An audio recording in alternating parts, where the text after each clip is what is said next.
While I said I never really got into Shrek and I always sort of thought it was an overrated comedy, Shrek 2 I think is one of the greatest comedies ever made. Its attention to detail, its speed, its jokes, its puns, its visuals, its characters, its pacing, its timing. This is a comedic marvel. I could watch this movie a million times and never get tired of it. When I saw the first Shrek film, this is the movie I thought I was gonna get. It turns out I just had to wait a flick later. But you know what? It's still worth it.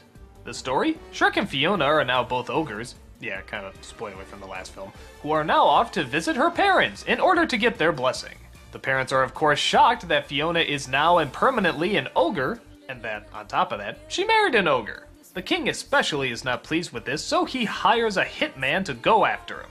Or a hit cat. By the name of Puss in Boots, voiced by Antonio Banderas. This character is so popular and so funny he would eventually get his own movie spin-off.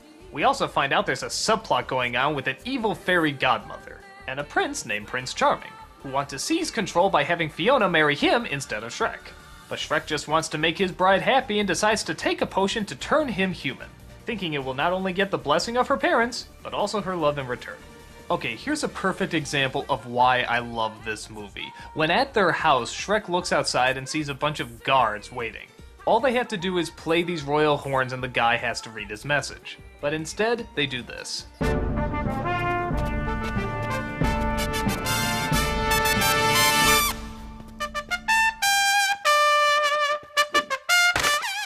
Enough, Reggie. Just that one little tidbit. This movie is full of great moments like that. Tons of little touches here and there. Every second is trying to throw a joke at you, and the majority of them hit bullseyes. These are well thought out and well put together. But to make it even better, the characters are really likable. I actually think the romance between Shrek and Fiona is very legitimate. I like the resolution they have at the end. I like how far he's willing to go. I like the fact that through half of the movie he doesn't look like his normal self. That's kind of a risky move. Donkey is funny. Yeah, I actually found Eddie Murphy hilarious in this, cause, I don't know, they gave him funny things to say. They also continue those great ideas with the fairy tale world, like they go to Far, Far Away, which looks like Beverly Hills. There's a low-down bar where all the fairy tale villains hang out, called the Poisoned Apple. Isn't that a great name?